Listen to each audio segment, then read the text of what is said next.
Buen día a todo aquel que esté viendo este video.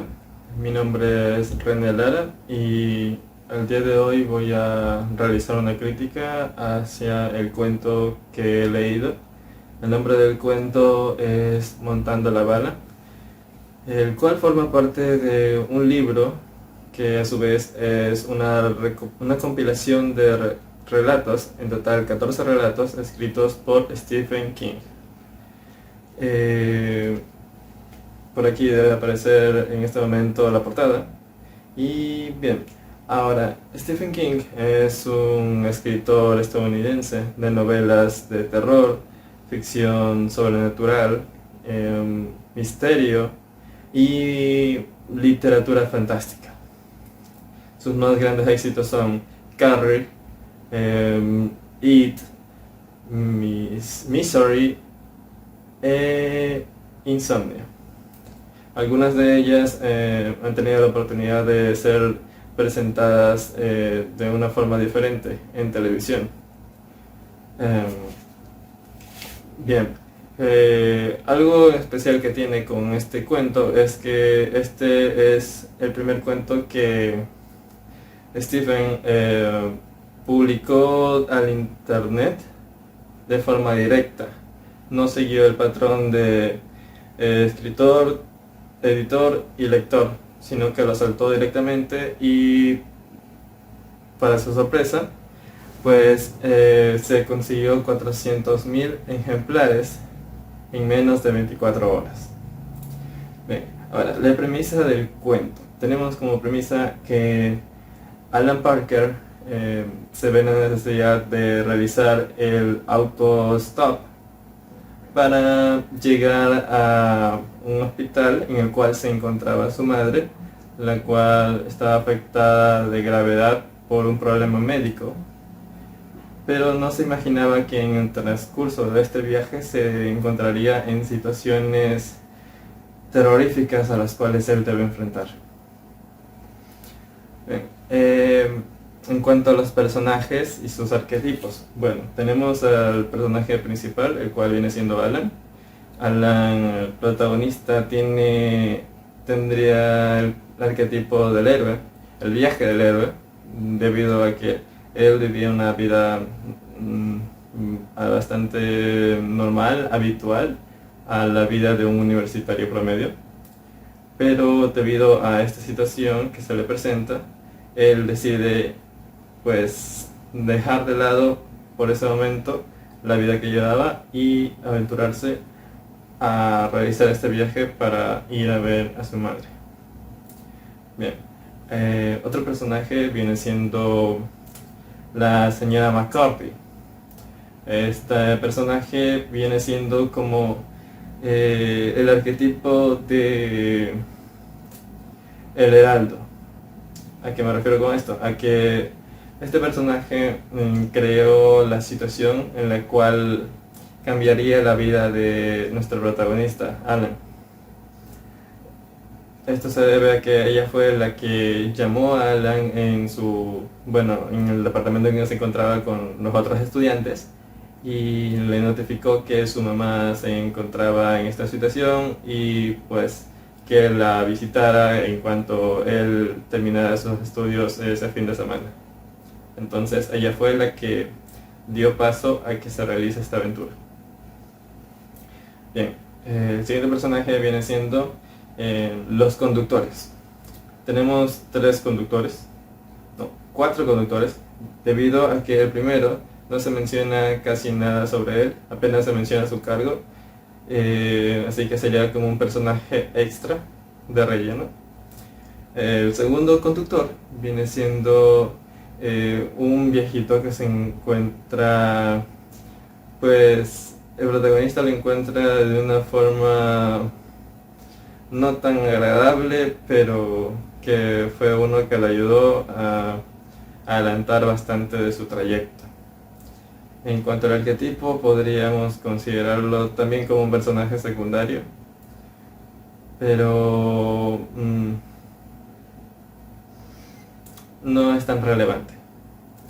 El tercer conductor viene siendo George Staub, el cual tendría que definirse con el arquetipo de el guardián del umbral, o como un villano. Es una mezcla de estos, debido a que, bueno, es debido a que este personaje plantea al protagonista su vida, o más bien lo ejemplifica con un momento en específico de su vida en el cual él no fue nada empático con su madre, y él le plantea esto no solamente de esa forma, sino que le da, literalmente le da un ultimátum en el cual hace que nuestro protagonista elija entre la vida de él o la vida de su madre. Así que por esto lo considero como un guardián del umbral o villano, aunque más bien sería la mezcla de ambos. Bien, este siguiente personaje viene siendo la madre del protagonista. Yo la considero con el arquetipo de la damisela en peligro, más que todo ahora por la situación en la que se encuentra en el tiempo del relato, pues es una persona la cual sufrió un accidente médico y se encuentra postrada en una cama. Entonces no realiza ninguna otra acción más la que se dio a entender por la señora McCordy. Es a quien se va a buscar y no tiene mucha relevancia que se diga en cuanto al relato. La mayoría fue dada por la perspectiva del protagonista. Bien, esto sería en cuanto a los arquetipos de los personajes, y podríamos proseguir con la estructura de la narrativa. Tenemos el acto 1. El acto 1 del cuento se conforma por la vida que llevaba nuestro protagonista, una vida universitaria normal. Él estaba cursando un tercer año en la universidad, y pues esto se ve perturbado en el primer punto de giro, en el cual, como mencioné antes, la señora McCarthy hizo la llamada, y pues de la nada le llega la noticia al protagonista de que su madre se encuentra mal de salud, aunque ella enfatiza en que no es nada grave. Aún así, nuestro protagonista pues decide dejar toda su vida a un lado por ir a ver a su madre, que se encontraba a 170 kilómetros de distancia hacia el sur de donde él estaba. Bien, ahora en el acto 2 del cuento encontramos que nuestro protagonista se encuentra haciendo toda esta trayectoria de viaje hasta el hospital. En toda esta trayectoria de viaje, pues se encuentra con los 4 conductores, y con cada uno tiene una experiencia distinta. Como se mencionó, el primer conductor no tiene ninguna relevancia, no se menciona nada sobre él. El segundo conductor simplemente lo hizo incomodar, y el tercer conductor fue aquel que hizo que sus nervios, sus miedos y todo eso subieran de nivel. Y el cuarto conductor fue una persona muy contraria al tercero, y podría considerarse como alguien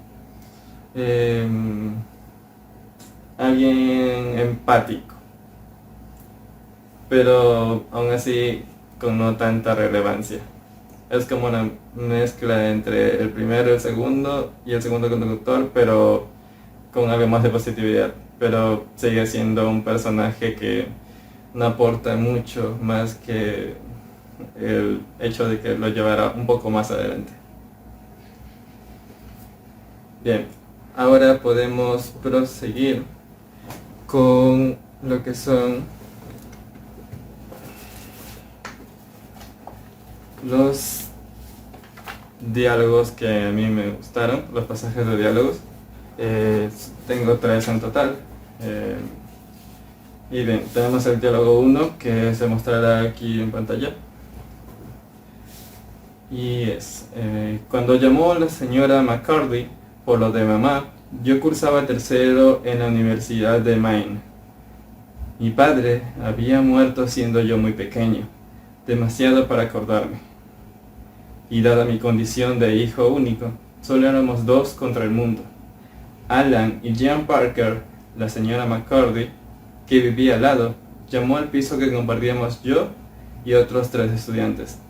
Había encontrado el número de la placa en la placa magnética que tenía mamá en la puerta de la nevera. He tenido un derrame, dijo con su acento del norte, arrastrando las palabras. Estaba en el restaurante, pero no salgas corriendo como si se te cayera el mundo encima, ¿eh? ¿Qué dice el médico? Que no es tan grave. Está despierta y habla. Ya, pero ¿dice algo que tenga sentido?, pregunté.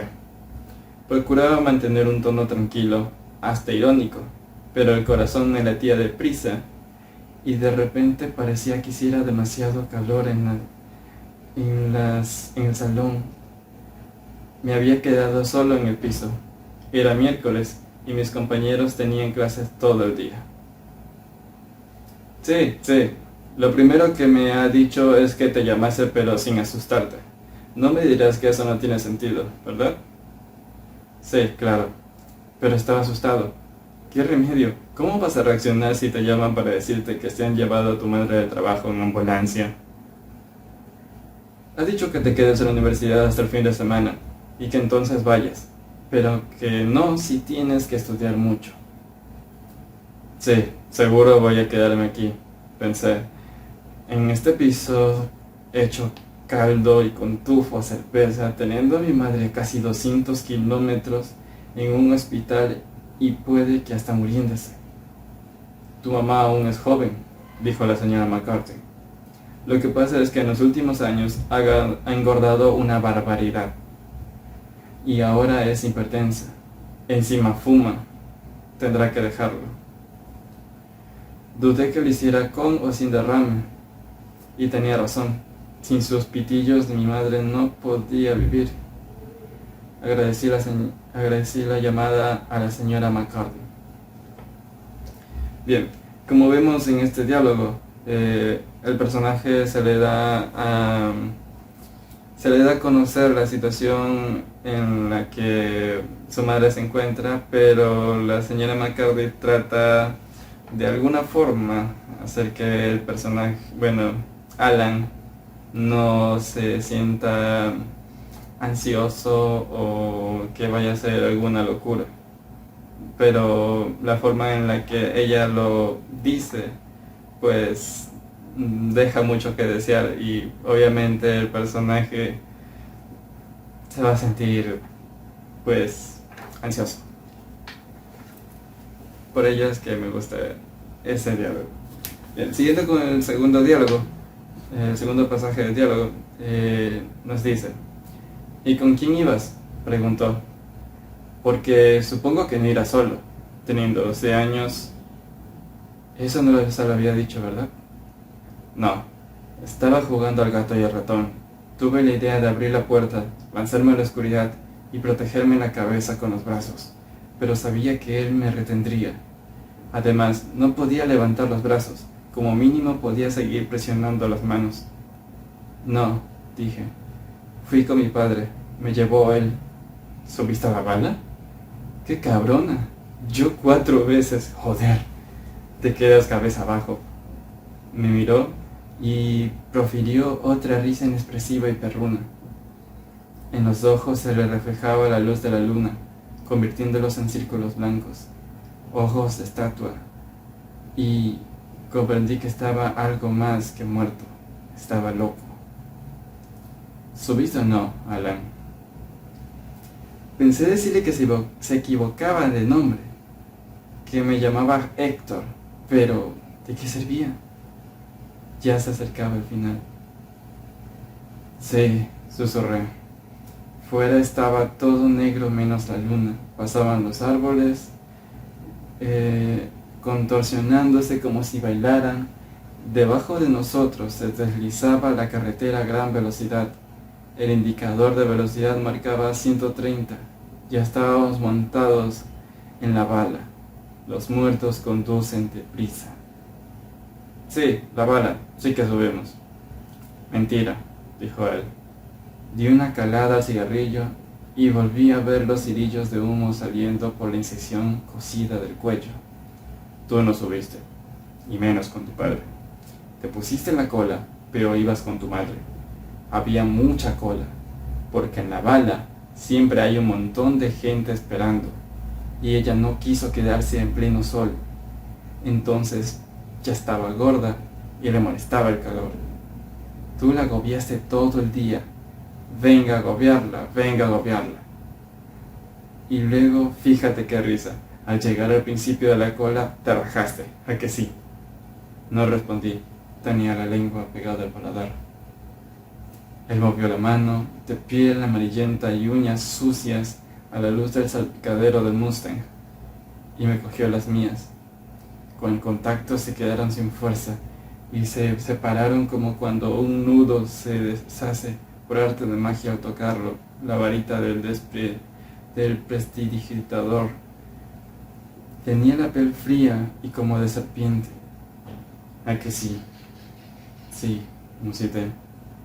Al acercarnos y ver lo alto que era, y que arriba, donde daba la vuelta, gritaban todos, me rajé.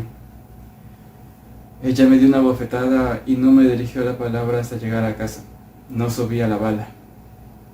Al menos hasta ahora. Pues deberías, oye, porque es lo mejor. En donde hay que subir, el resto no vale nada. Al menos en Trevillard. Volviendo a casa, paré a comprar unas cervezas en la tienda que hay en la frontera del estado. Pensaba pasar por casa de mi novia y darle un pin de broma. Se dio unos golpecitos en el pin de la camiseta bajo la ventanilla y arrojó el cigarro al viento de la noche. Pero ya sabes, ya debes saber qué pasó. Bien, este pasaje de diálogo me gusta bastante, debido a que, pues, hay como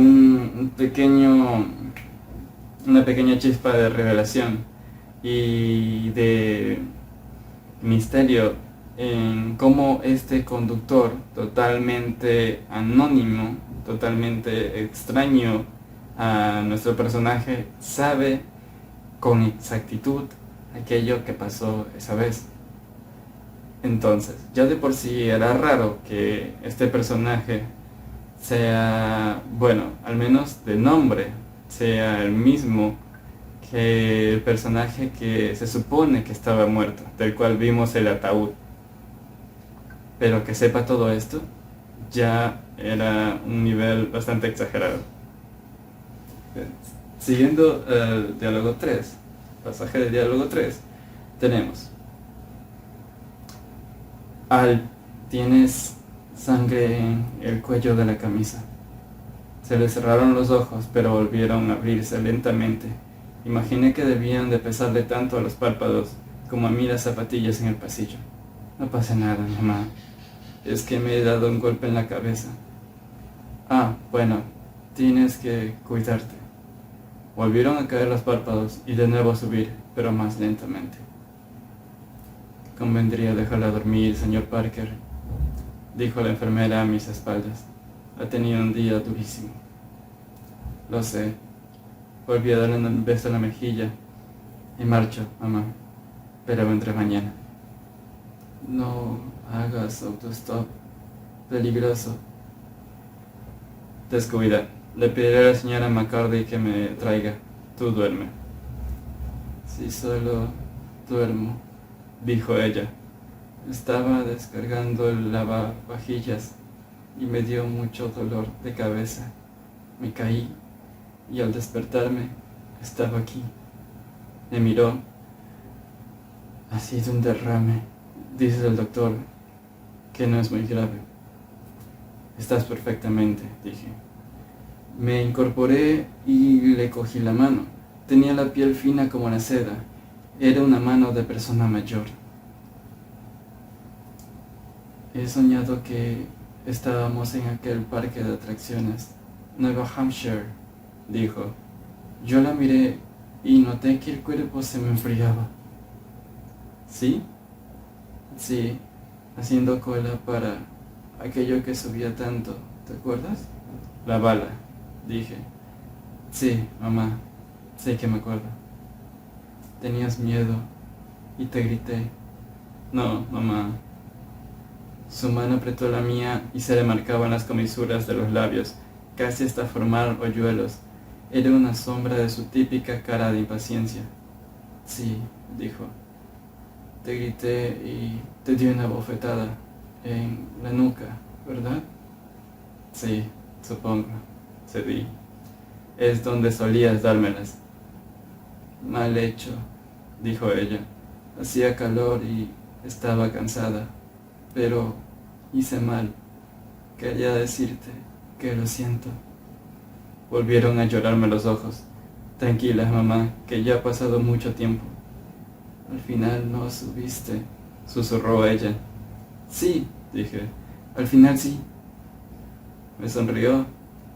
La vi pequeña y débil, muy distinta de aquella mujer enfadada, sudada y musculosa que me había gritado al llegar al final de la cola, la que me había dado una bofetada en la nuca. Bien, este diálogo me gustó bastante porque aquí se ve bastante se ve cómo él interactúa con su madre y ve lo distinta que es, ve cómo ha cambiado ella en el tiempo, está comenzando a ver que el distanciarse de ella no le ha permitido apreciar correctamente lo que es tener a su madre con vida. El miedo se nota en sus palabras y la agonía se nota en las palabras de la señora, se nota en las palabras de la madre, se nota cómo se está disculpando por todo, se nota la tristeza que le da el haber provocado ese sufrimiento a su hijo. Entonces creo que se ha impregnado muy bien estos sentimientos en estos pasajes de diálogo.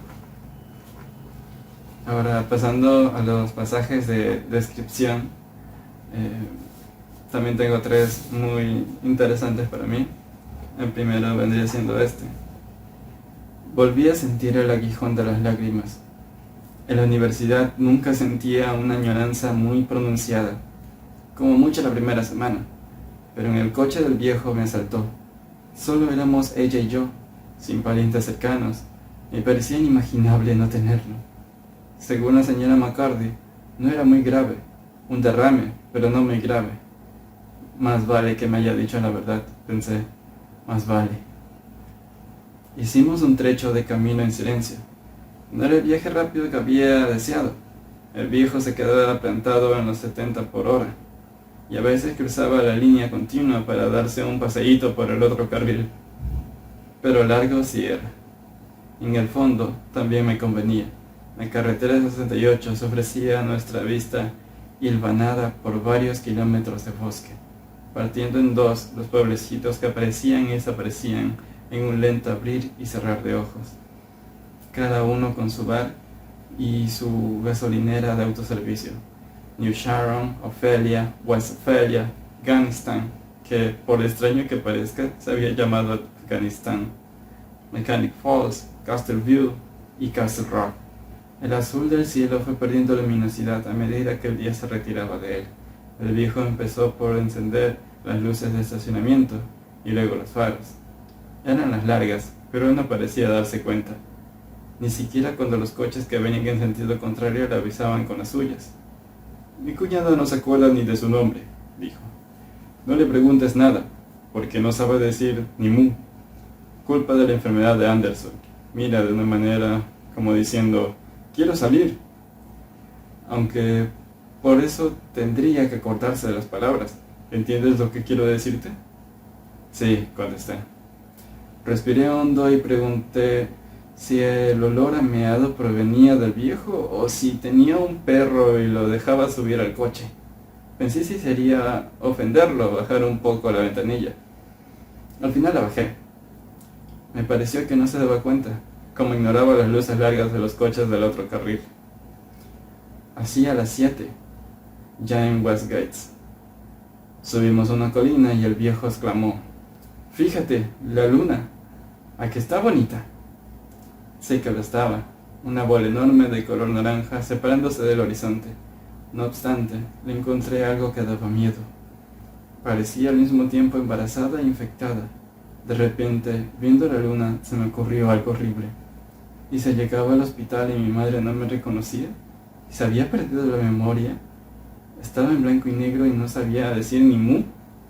¿Y si el médico me decía que tendría que cuidarla a alguien hasta que muriera? Y ese alguien, lógicamente, tendría que ser yo, porque no habría más candidatos. Adiós a la facultad. ¿Qué dirían mis amigos y vecinos? Bien, este pasaje descriptivo es de mi agrado debido a que yo puedo notar allí cómo se encuentra ese cambio de vida normal a un repentino cambio, un cambio en desarrollo. ¿A qué me refiero con esto? A que él empieza a tener pensamientos de ansiedad, paranoia incluso, al ver a la luna. Comienza a preocuparse más sobre qué sucederá. Y eso se nota bastante en sus expresiones y las preguntas que se hace él mismo. Bien, siguiendo con el segundo pasaje descriptivo, tenemos: se acabó lo que se daba. Mi madre estaba muerta. Quizá hubiera muerto en ese mismo minuto, y algo me enviaba un mensaje. Algo con un sentido del humor francamente de mal gusto. Seguí retrocediendo a paso lento en dirección a la carretera, atento al viento en los árboles, al agua y a las ranas, e imbuido de un miedo repentino a oír algo más.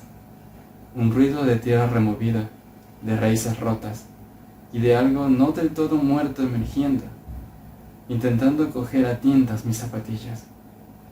Se me enredaron los pies y me caí, golpeándome el codo con una lápida y casi rozándola con la nuca. Aterricé en la hierba y vi la luna que acababa de salir de los árboles. Ahora, en vez de naranja, estaba blanca y brillaba como un hueso pulido. La caída no acentuó mi pánico, sino que me despejó la cabeza. No sabía qué había visto, pero no podía ser lo que creía. Cosas así eran propias del cine de John Carpenter y Wes Craven, no de la vida real. Sí, claro, me susurró una voz en la cabeza. Ahora sales y podrás seguir creyéndotelo. Podrás creértelo toda la vida. Y una mierda, dije, levantándome. Tenía mojado el fondillo de los vaqueros. Me los separé de la piel. Volver a la lápida que marcaba el último lugar de descanso de George Stout no fue fácil, pero tampoco tan difícil como esperaba. El viento siseaba entre los árboles, soplaba cada vez más con fuerza, señal de que cambiaba el tiempo. Me rodeaba un baile de vagas sombras. El cimbreo de las ramas hacía crujir el fondo del bosque.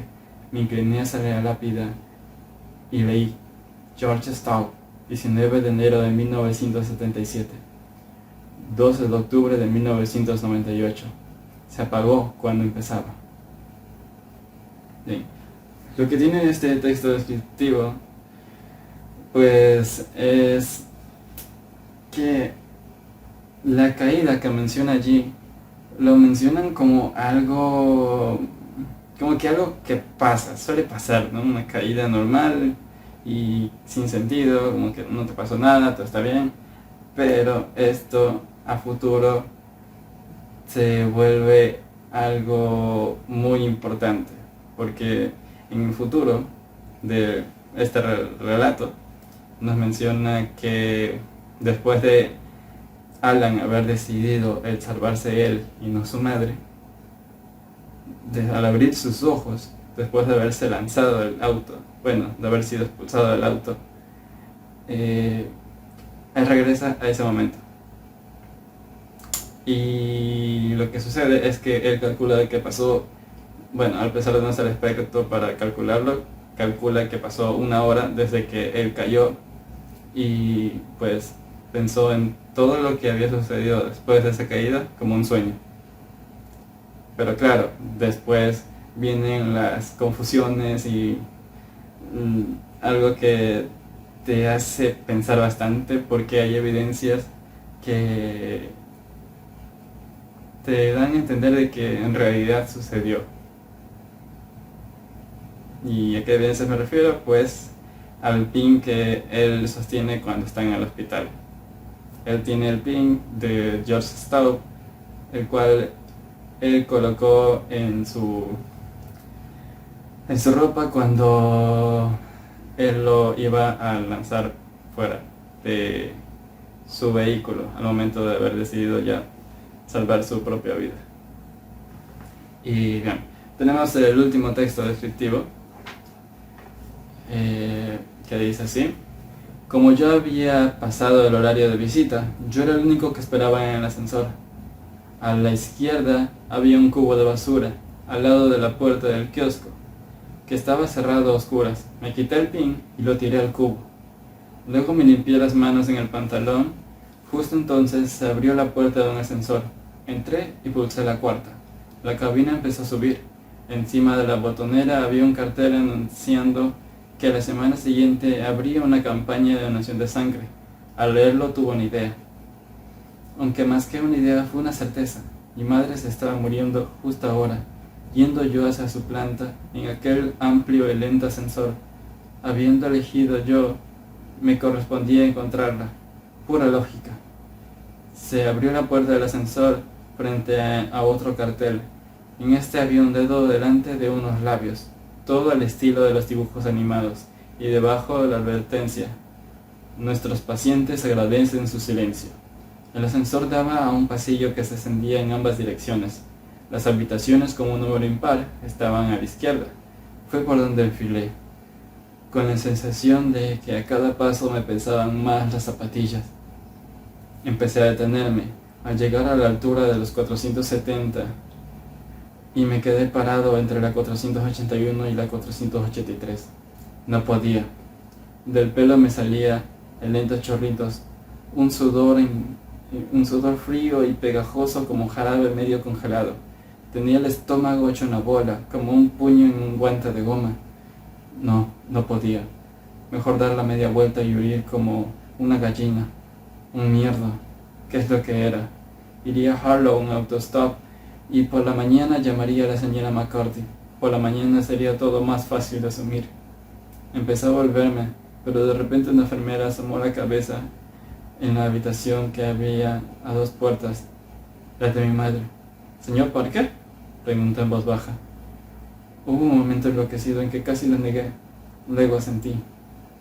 Entré deprisa, que está a punto de irse. Eran las palabras que esperaba. Aún así me produjeron un calambre de miedo y en todo el cuerpo, haciéndome flaquear las rodillas. La enfermera lo advirtió y acudió presurosa con un ruido de faldas, cara de susto. En el pin dorado que llevaba en el pecho ponía Army Corrigan. No, me refería al sedante. Está a punto de dormirse. Pero qué idiota soy. Ella está bien, señor Parker. Le he dado Ambien y ahora se dormirá. No irá a desmayarse usted. Bien, este pasaje es algo que me gustó debido a que pues ya se encuentra, a pesar de ya haber completado el recorrido, a pesar de ya estar en el hospital y estar a unos cuantos pasos de poder llegar a donde está su madre, es cuando la paranoia que él estaba sintiendo llega más a flote y da igual lo que vea, da igual lo que haga, él empieza a imaginar muchas cosas. Y de acuerdo a lo que menciona la enfermera, pues ya se puede ver cómo él está malinterpretando las cosas y pensando en se va a morir, va a pasar algo malo, quiero irme, quiero huir, y todos estos pensamientos ansiosos y muy paranoicos son algo que se están fortaleciendo dentro de él. Y bien, con todo esto yo puedo decir que considero bastante bien toda la estructura narrativa, todo el relato como tal.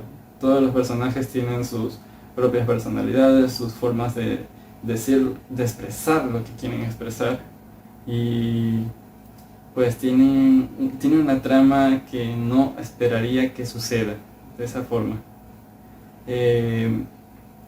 Como tal, el final del relato fue algo que me gustó bastante, porque si bien él ya se encontraba en un estado en el que lo veía muy paranoico, él se vio en un momento al espejo y pensó que ya era hora de terminar con eso, que él debía cambiar, y empezó a hacerlo.